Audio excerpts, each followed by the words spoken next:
Bismillahirrahmanirrahim and Assalamu alaikum. Dear students, our today's lesson is again related to the process of dialysis.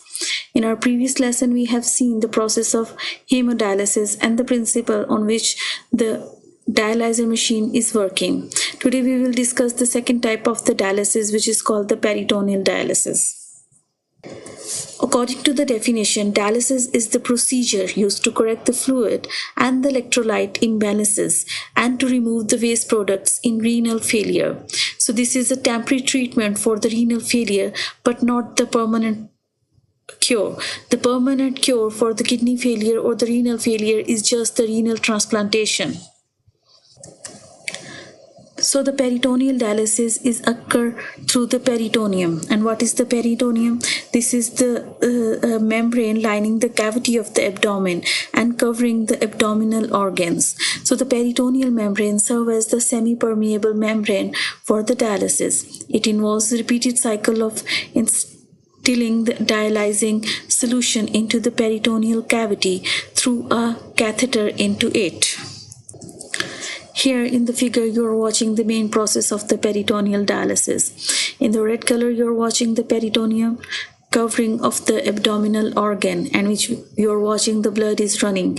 So a catheter is entered into the peritoneal cavity, and from one side you can say that dialysis is entering, and from the second side a drainage bag is attached in which the waste products from the peritoneal blood is filtered through the dialysate. Students, there are two types of the peritoneal dialysis.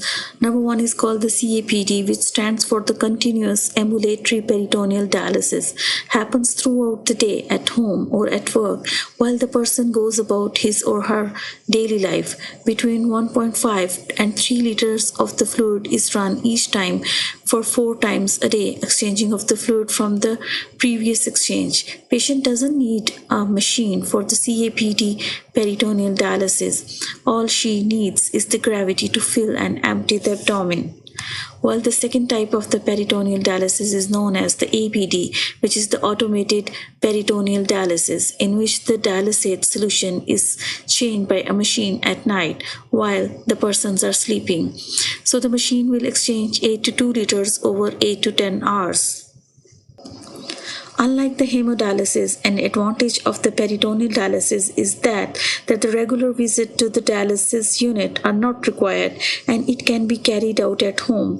There are also fewer restrictions on diet and fluid intake for the people having the peritoneal dialysis compared with those having the hemodialysis. But one of the main disadvantages of the peritoneal dialysis is that it needs to be carried out every day, which someone may find disruptive. Another major disadvantage of the peritoneal dialysis is that the persons are at risk of developing peritonitis, an infection of the thin membrane that lines the abdomen of the persons. So this is all about the process of the peritoneal dialysis. Thank you and Allah Hafiz.